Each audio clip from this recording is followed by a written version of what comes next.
रात का तीसरा पहर था। आसमान में चांद बादलों के पीछे छिपा हुआ था। हवा में एक अजीब सी ठंडक और सन्नाटा पसरा हुआ था। गांव के हर घर में शांति थी, लेकिन एक घर ऐसा था जहां से रोज झगड़े की आवाज, रोने की चीखें और निराशा की आहें सुनाई देती थीं। यह घर था रामप्रसाद का। कभी इस घर में हंसी गूंजती थी, खुशियां रहती थीं, धन धान्य की कोई कमी नहीं थी। लेकिन आज वही घर बर्बादी का प्रतीक बन चुका था। रामप्रसाद कभी गांव का सबसे सफल व्यापारी था। उसकी दुकान पर हमेशा भीड़ रहती थी, लेकिन अचानक व्यापार में घाटा शुरू हो गया।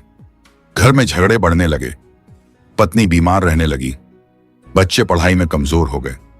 धीरे धीरे कर्ज बढ़ता गया, लोग उधार लौटाने से मुकर गए, रिश्तेदार भी दूर होने लगे। रामप्रसाद हर रात भगवान के सामने बैठकर रोता और कहता, हे प्रभु, मैंने कौन सा पाप किया है। एक दिन गांव में एक तेजस्वी संत आए। उनके चेहरे पर अद्भुत तेज था। लोग कहते थे, ये कोई साधारण संत नहीं, ये दिव्य शक्ति वाले महात्मा हैं। रामप्रसाद दौड़कर उनके पास गया और उनके चरणों में गिर पड़ा। महाराज, मेरी मदद कीजिए, मेरा सब कुछ खत्म हो गया। संत ने उसकी ओर देखा और शांत स्वर में बोले, तुम्हारी बर्बादी का कारण तुम्हारे कर्म नहीं, बल्कि तुम्हारे घर की नकारात्मक ऊर्जा है। रामप्रसाद हैरान रह गया। संत ने आंखें बंद की और बोले, तुम्हारे घर के उत्तर दिशा में एक टूटा हुआ शीशा है। रामप्रसाद चौंक गया।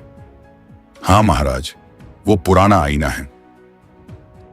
संत गंभीर होकर बोले, आईना सिर्फ चेहरा नहीं दिखाता, यह ऊर्जा को भी प्रतिबिंबित करता है। जब आईना टूट जाता है तो वह ऊर्जा को भी तोड़ देता है। इससे घर में कलह, बीमारी और दरिद्रता आती है। रामप्रसाद के रोंगटे खड़े हो गए। वह तुरंत घर गया और उस शीशे को उठाकर बाहर फेंक दिया। दूसरा दोष, संत ने कहा, तुम्हारी दीवार पर एक घड़ी है जो महीनों से बंद है।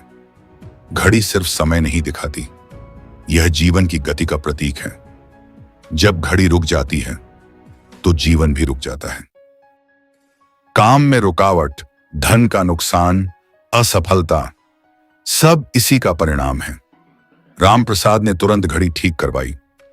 तीसरा दोष, सूखे पौधे। संत ने अगला रहस्य बताया, तुम्हारे आंगन में सूखे हुए पौधे पड़े हैं। पौधे जीवन का प्रतीक होते हैं। जब वे सूख जाते हैं तो घर में नकारात्मक और मृत ऊर्जा फैलती है। इससे घर में निराशा, बीमारी और गरीबी आती है। रामप्रसाद ने तुरंत सभी सूखे पौधे हटाकर नए पौधे लगाए। चौथा दोष, फटे पुराने कपड़े। संत बोले, तुमने पुराने और फटे कपड़े संभाल कर रखे हैं। फटे कपड़े संकेत देते हैं कि घर में दरिद्रता का वास है।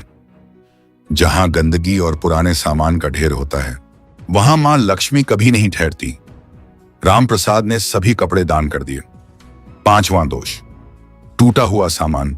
अब संत ने अंतिम बात कही, तुम्हारे घर में टूटा हुआ सामान भरा पड़ा है। टूटी कुर्सी, खराब बर्तन, बेकार चीजें, ये सब तुम्हारे जीवन की रुकावट और बाधा बन चुकी हैं। रामप्रसाद ने तुरंत सब हटवा दिया। कुछ ही दिनों में घर का माहौल बदल गया। पत्नी की तबीयत सुधरने लगी, बच्चों का मन पढ़ाई में लगने लगा, व्यापार फिर से चलने लगा और सबसे बड़ी बात, घर में फिर से खुशियां लौट आईं। रामप्रसाद ने पूछा, महाराज, क्या इतना ही कारण था मेरी बर्बादी का? संत बोले, मनुष्य सिर्फ कर्म से नहीं, अपने वातावरण से भी प्रभावित होता है। अगर घर में नकारात्मकता होगी तो पूजा भी असर नहीं करेगी। साफ सफाई, सकारात्मक ऊर्जा और सही वस्तुएं, यही असली पूजा है।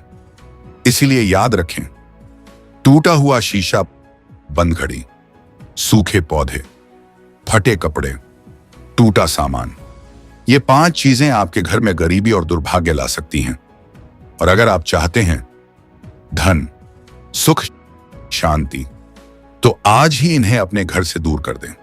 अगर आप चाहते हैं कि आपके घर में हमेशा सुख, शांति और धन बना रहे, तो कमेंट में लिखें जय मां लक्ष्मी। और ऐसे ही रहस्यमयी भक्ति कहानियों के लिए चैनल को सब्सक्राइब जरूर करें।